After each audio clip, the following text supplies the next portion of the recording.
राज्यातील हिंदू मांस विक्रेत्यांसाठी मल्हार झटका सर्टिफिकेट दिलं जाणार आहे। झटका पद्धतीनं जनावरांची कत्तल करून मांस विक्री करणाऱ्या हिंदू मांस विक्रेत्यांना हे झटका सर्टिफिकेट दिलं जाईल। मत्स्योद्योग आणि बंदरे विकास मंत्री नितेश राणेंनी सर्टिफिकेटची घोषणा केली।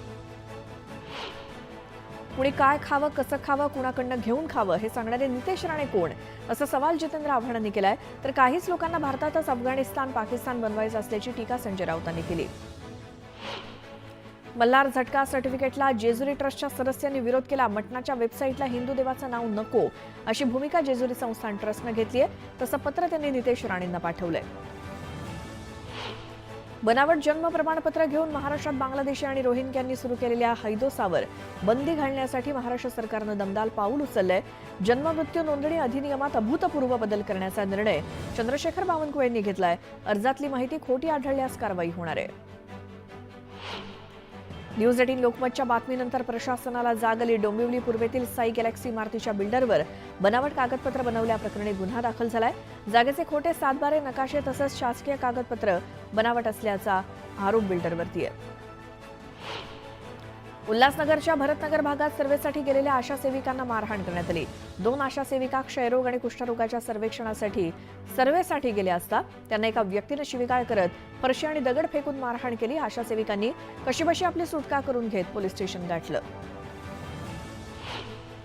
पुण्यातील सिंहगड इन्स्टिट्यूटला महानगरपालिकेनं मोठा दणका दिलाय। 274 कोटींची थकबाकी न भरल्यामुळे एरंडवणे, कोंढवा, सिंहगड इथल्या 3 इमारती पालिकेकडून सील करण्यात आल्या आहेत। 5 जूनपर्यंत विठ्ठल मंदिरातील काम पूर्ण करण्याचे आदेश मंदिर समितीचे सहअध्यक्ष गहिनीनाथ महाराज औसेकर यांनी ठेकेदारांना दिलेत। आषाढी यात्रेच्या पार्श्वभूमीवर हे आदेश देण्यात आलेत। श्री विठ्ठल रुक्मिणी मंदिरात मूर्ती संवर्धन आणि गाभारा सुशोभीकरणाचं काम सुरू आहे। आमदार अबू आझमींना अटकपूर्व जामीन मंजूर झालाय। औरंगजेबा संदर्भात केलेल्या वक्तव्याबाबत अबू आझमींवर गुन्हा दाखल करण्यात आला होता। 20,000च्या जातमुसलक्यावर हा जामीन मंजूर झालाय। माजी गृहराज्यमंत्री सतेज पाटलांच्या पिंपरी चिंचवडमधल्या महाविद्यालयात बॉम्ब असल्याचा ईमेल आल्यामुळे खळबळ माजली। त्यानंतर आकुर्डीतील डॉ. डी.वाय. पाटील महाविद्यालयात बीडीडीएसच्या पथकानं 3 तास तपास केला, मात्र काहीच न सापडल्यामुळे हा खोडसाळपणा असल्याचं समोर आलं। पोलिसांकडून धमकी देणाऱ्याचा शोध सुरू आहे। आरोपी गौरव आहुजाला पुणे न्यायालयानं न्यायालयीन कोठडी सुनावली। गौरव आहुजानं पुण्यातील शास्त्रीनगर चौकात अश्लील चाळे आणि महिलांसमोर लघुशंका केली होती। या प्रकरणात आहुजाला शिक्षा सुनावण्यात आली आहे। वाल्मिक कराड आणि त्याची लोक मला मारून टाकतील असं संतोष देशमुखांनी हत्येच्या आदल्या दिवशीच सांगितलं होतं, असा धक्कादायक जबाब देशमुखांच्या पत्नी अश्विनी देशमुख यांनी दिलाय। वाल्मिक कराड असलेल्या बीड शहर पोलीस ठाण्याच्या कोठडीतील सीसीटीव्ही दाखवा अशी मागणी धनंजय देशमुखांनी केली आहे। तर बीड शहर पोलीस ठाण्यात बालाजी तांदळेसारखाच दुसरा कुणी आलाय का अशी शंका देशमुखांनी उपस्थित केली। नागपूर महानगरपालिकेला आतापर्यंत 200 कोटींचा मालमत्ता कर प्राप्त झालाय। दरम्यान थकबाकी असलेल्या 1000 मालमत्ता पालिका विक्रीसाठी काढणार आहे। पालिकेच्या अधिकारी आणि कर्मचाऱ्यांनी जर मालमत्ता कर भरला नाही तर कडक कारवाईचा इशारा पालिकेने दिलाय। राज्यात सोसायट्यांच्या व्यावसायिक गाळ्यामध्ये बियर किंवा दारूची दुकानं सुरू करायची असतील तर यापुढे संबंधित सोसायटीचं ना हरकत प्रमाणपत्र बंधनकारक राहील। सोसायटीच्या ना हरकत प्रमाणपत्राशिवाय राज्यात नवीन बियर शॉपी किंवा दारू दुकान सुरू करता येणार नाही अशी भूमिका उपमुख्यमंत्री अजित पवार यांनी विधानसभेत जाहीर केली। उपमुख्यमंत्री अजित पवार आज कराड दौऱ्यावरती असणार आहेत। काँग्रेसचे नेते उदयसिंह पाटील यांच्याशी मुंबईत पक्षप्रवेशाबाबत झालेल्या चर्चेनंतर पवार प्रथमच कराड दौऱ्यावरती येत असल्यामुळे या दौऱ्यात राजकीय घडामोडी काय घडणार याकडे लक्ष लागलंय। महात्मा फुले जनआरोग्य योजनेच्या थकीत बिलापोटी अखेर शासनानं 1162 कोटी रुपयांच्या निधीला मंजुरी दिली। त्यामुळे राज्यभरातील रुग्णालयांचा कोंडलेला श्वास मोकळा झालाय। गेल्या 2 दिवसांपासून लाल कांदा दरात कमालीची घसरण झाली आहे। सोलापूर बाजारात सरासरी दर 1100 रुपये तर लासलगाव बाजारात 1625 रुपयांवरती येऊन ठेपलाय। म्हणजे सोलापूर बाजारात जवळपास 700 रुपये तर लासलगाव बाजारात 800 रुपयांची घसरण झाली। मत्स्य व्यवसाय आणि बंदर विकास मंत्री नितेश राणे यांच्या खात्याला अर्थसंकल्पात सरकारनं फार मोठी तरतूद करून दिली आहे। बंदर विकासासाठी 484 कोटी तर मत्स्य व्यवसायासाठी 240 कोटींची तरतूद केली आहे। त्यामुळे कोकणातील मत्स्य व्यावसायिकांना मोठा दिलासा मिळणार आहे। लीलावती रुग्णालयात मागील 20 वर्षात तब्बल 1250 कोटींचा गैरव्यवहार केल्याप्रकरणी ट्रस्टनं 17 जणांविरोधात पोलिसात तक्रार दाखल केली। त्यात 7 माजी विश्वस्तांचा सहभाग आहे। शासनाच्या पर्यावरणपूरक आणि संरक्षण व्यवस्थापन या प्रकल्पांतर्गत देवबाग तारकर्ली इथल्या 158 कोटी रुपयांच्या विकास कामांना मान्यता मिळाली आहे. त्यामुळे समुद्रकिनारी राहणाऱ्या नागरिकांच्या जीविताचं आणि मालमत्तेचं रक्षण होणार आहे. शेतकऱ्यांनी आकारी पड जमिनीच्या चालू वर्षाच्या प्रचलित बाजार मूल्याच्या प्रस्तावित 25% रकमेऐवजी 5% रक्कम शासनाला जमा केल्यास हस्तांतरण निर्बंध या अटीवर ही जमीन परत करण्यात येईल. त्यामुळे दुरुस्ती विधेयक विधान परिषदेत मंजूर झालंय. होळी निमित्तानं बाहेरगावी जाणाऱ्या प्रवाशांची गर्दी विभाजित करण्यासाठी नियमित रेल्वे गाड्यांसोबतच विशेष रेल्वे गाड्या सोडण्यात आल्या आहेत. यावेळी स्थानकांवरची गर्दी नियंत्रणात ठेवण्यासाठी मध्य रेल्वेच्या मुंबई विभागासह भुसावळ, नागपूर, पुणे विभागातील रेल्वे स्थानकावरती 16 मार्चपर्यंत फलाट तिकीट विक्री बंद करण्याचा निर्णय मध्य रेल्वेनं घेतलाय. राज्यात हवामान बदल, ओला, कोरडा, दुष्काळ तसंच नापिकी आणि कर्जबाजारीपणामुळे 2024 मध्ये रोज सरासरी 7 याप्रमाणे वर्षभरात 2706 शेतकरी आत्महत्या झाल्यात. छत्रपती संभाजीनगर, अमरावती विभागात शेतकरी आत्महत्येची स्थिती गंभीर आहे अशी कबुली मदत आणि पुनर्वसन मंत्री मकरंद जाधव पाटील यांनी दिली. पर्यावरणाचा ऱ्हास होऊ नये म्हणून एक गाव एक गणपती ही मोहीम राबवायला हवी अशी भूमिका पर्यावरण मंत्री पंकजा मुंडेंनी मांडली आहे. मात्र मुंबईतील गणेशोत्सव मंडळांना ही भूमिका मान्य नाही. एक गाव एक गणपती ही मोहीम मुंबईमध्ये शक्य होणार नाही असं समन्वय समितीनं आपल्या पत्रात म्हटलं. ठाण्यावरनं घोडबंदरला जाताना 4 चाकी वाहनानं अचानक पेट घेतला. सुदैवाने यात कोणतीही जीवितहानी झाली नाही. मुख्यमंत्री माझी लाडकी बहीण योजनेवर विरोधकांकडून करण्यात येणाऱ्या टीकेची रुपाली चाकणकर यांनी समाचार घेतला. योजना सुरू झाली तेव्हापासूनच विरोधकांचं पोट दुखू लागलं होतं आणि तेव्हाच ते कोर्टापर्यंत गेले होते असा टोला त्यांनी विरोधकांना लगावला. आलिशान गाडीतून येताना येरवड्यातील शास्त्रीनगर चौकात रस्त्यावरती थांबून लघुशंका केल्याप्रकरणी दोघा आरोपींच्या जामीन अर्जावरती येत्या 17 मार्चला न्यायालयात सुनावणी होणार आहे. न्यायालयानं मंगळवारी गौरव आहुजा याला न्यायालयीन कोठडीत ठेवण्याचा आदेश दिला, तर त्याचा मित्र भाग्येश ओसवाल हा सध्या न्यायालयीन कोठडीत आहे. पुणे शहरातील विमानतळ, बाणेर आणि खराडी परिसरातील वाहतूक कोंडी कमी करण्यासाठी वाहतुकीत बदल करण्यात आलेत, तर वाहन चालकांनी पर्यायी मार्गाचा वापर करण्याचं आवाहन वाहतूक शाखेचे पोलीस उपायुक्त अमोल झेंडेंनी दिलेत. पुण्यामध्ये जीबीएसचे रुग्ण आढळल्यामुळे आवश्यक ती उपाययोजना करण्यास महापालिकेनं सुरुवात केली आहे. जीबीएस प्रादुर्भावापासून बचावासाठी खबरदारीचा उपाय म्हणून 4 ठिकाणी पाणी शुद्ध करण्यासाठी क्लोरीनची यंत्रणा बसवली आहे. यासाठी 87 लाख रुपयांचा खर्च करण्यात आलाय.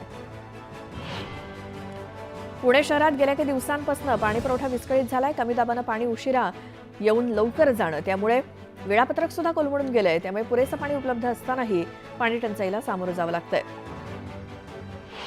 विधी महाविद्यालय, प्रभात रस्ता तसंच कर्वे रस्त्यावरील वाहतूक कोंडी सोडवण्यासाठी महत्त्वाचा असलेल्या बालभारती ते पौड फाटा रस्ता तातडीनं तयार व्हावा यासाठी पालिका प्रशासनानं पावलं उचलायला सुरुवात केली.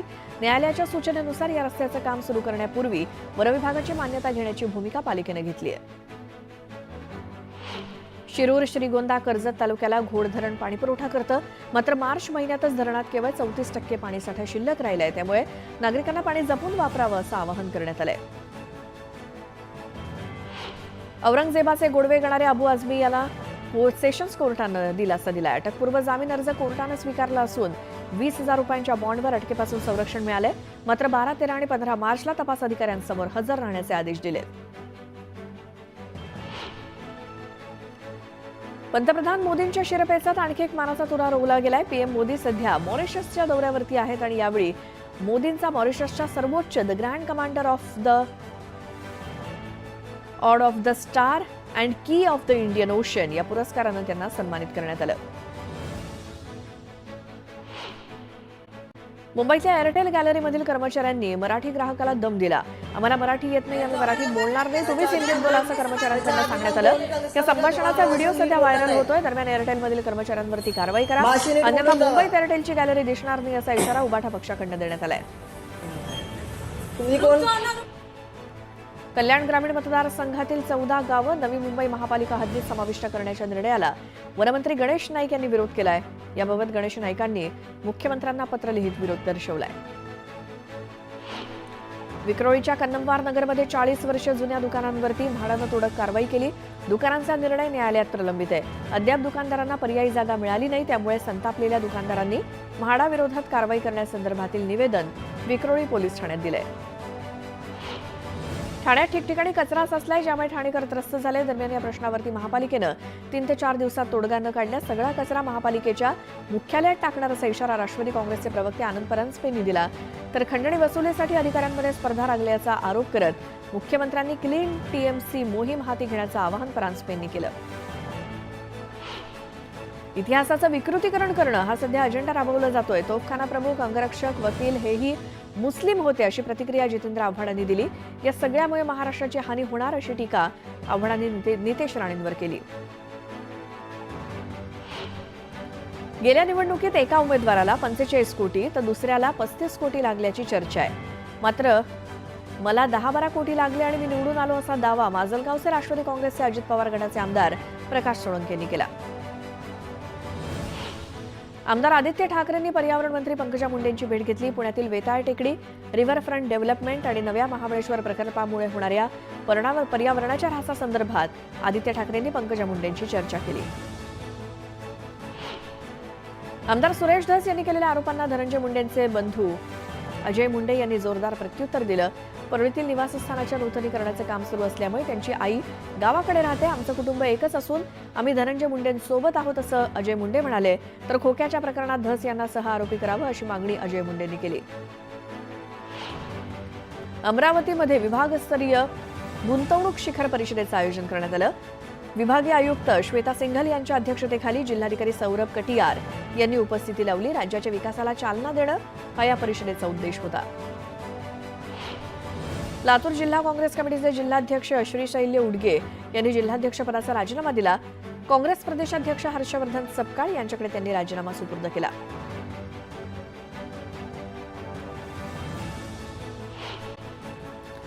मुंबई पोलिसांनी होळी, धुलीवंदन आणि रंगपंचमीसाठी कडक नियमावली जाहीर केली. उद्यापासून 18 मार्चपर्यंत हे नियम लागू असणार आहेत. अश्लील शब्दातील गाण्यांवरती प्रतिबंध असतील.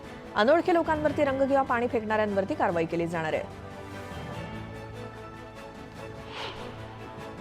राज्य सरकारकडून क्रिमिलेअरची मर्यादा वाढवण्यासाठी केंद्र सरकारकडे शिफारस करण्यात आली. ही मर्यादा 15 लाख रुपयांपर्यंत वाढवण्यासाठी शिफारस केली असल्याची माहिती मंत्री अतुल सावे यांनी दिली.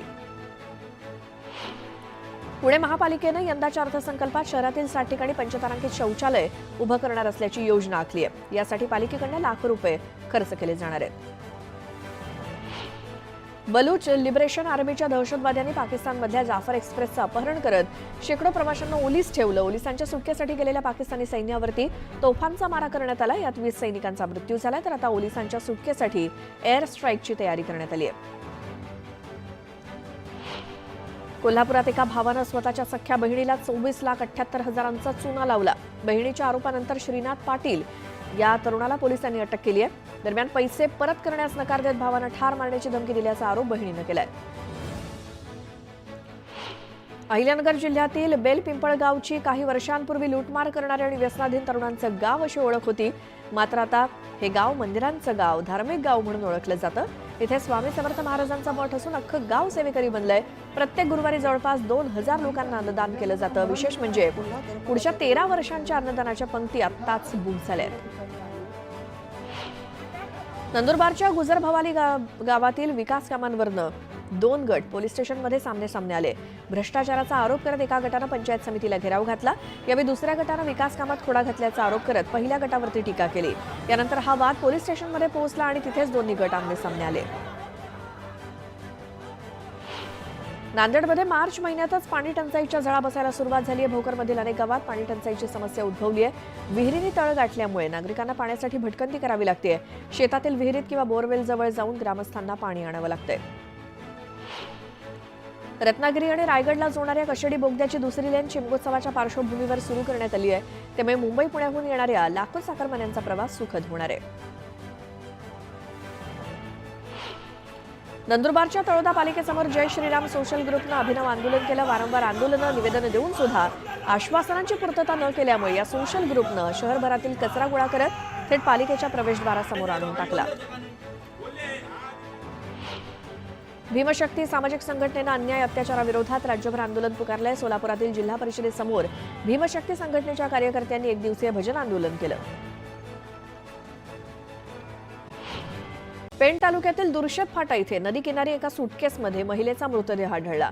4 ते 5 दिवसांपूर्वी महिलेचा मृत्यू झाल्याचा अंदाज पोलिसांनी वर्तवलाय. दरम्यान अज्ञाताविरोधात हत्येचा गुन्हा दाखल झालाय. उल्हासनगरच्या पंजाबी कॉलनी परिसरातील ज्वेलर्सच्या दुकानात चोरी झाली. मुलीला अंगठी करण्याच्या बहाण्याने एक व्यक्ती दुकानात आला. दरम्यान सोन्याची अंगठी चोरून खिशात ठेवली आणि बनावट अंगठी रॅकमध्ये ठेवून संबंधित व्यक्ती निघून गेला. या प्रकरणी उल्हासनगर मध्यवर्ती पोलीस ठाण्यात गुन्हा दाखल करण्यात आला असून सीसीटीव्हीच्या मदतीनं चोराचा शोध सुरू आहे. थारनं बीएमडब्ल्यूसह उभ्या असलेल्या दुचाकींना धडक दिली. मद्यधुंद अवस्थेतील अल्पवयीन मुलं ही कार चालवत असल्याचं समोर आलं असून अपघातानंतर कार जागीच सोडून ही मुलं पसार झाली. या अपघाताची नोंद नेरूळ पोलीस ठाण्यात करण्यात आली आहे. नेरूळ सेक्टर 6 मधील इमारतीसमोर ही घटना घडली. मुंबईतल्या गोरेगाव पूर्व वनराई पोलीस ठाण्याच्या हद्दीतून 38 दिवसांच्या बाळाचं अपहरण करण्यात आलं. दरम्यान वनराई पोलिसांनी सापळा रचून 4 आरोपींना अटक करत बाळाची सुखरूप सुटका केली.